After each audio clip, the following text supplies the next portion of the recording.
On peut prendre un petit bourgeois suisse. Alors, on remonte un petit peu dans le temps, on va en 1859. Le petit bourgeois suisse, il est dans le nord de l'Italie, un endroit qui s'appelle Solferino. Il assiste à une bataille extrêmement sanglante, et lui, il est horrifié. Alors, il faut savoir, c'est une bataille qui a fait à peu près 40 000 blessés. Alors, ce qui le choque le plus, c'est que tous ces blessés qui sont sur le champ de bataille, on pourrait en sauver beaucoup, mais personne, absolument personne, ne vient en aide à ces blessés.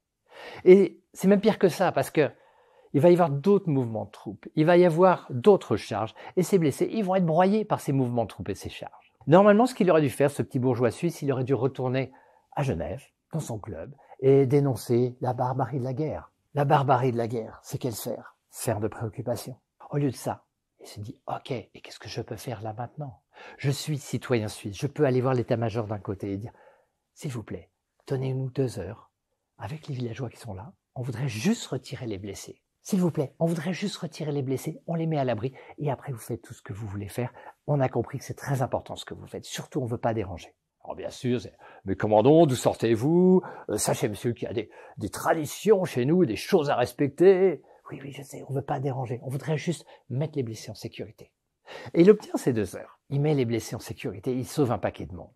L'action de ces gens-là a un certain retentissement. Et puis, le gars aussi, il avait quand même pas mal souffert de cette expérience. C'est pas très drôle de retirer des gens complètement disloqués de la boue.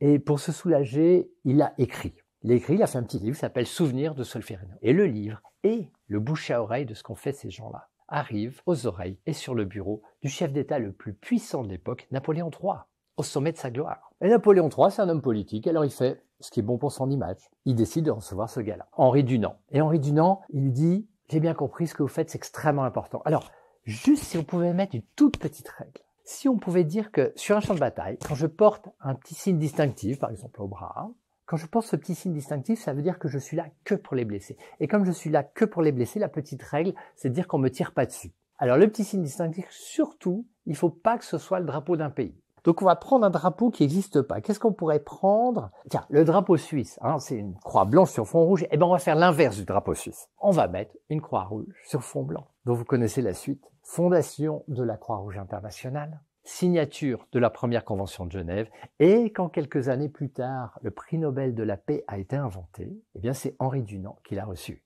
la Croix-Rouge internationale. 110 000 bénévoles. Ok. Et qu'est-ce que je peux faire là?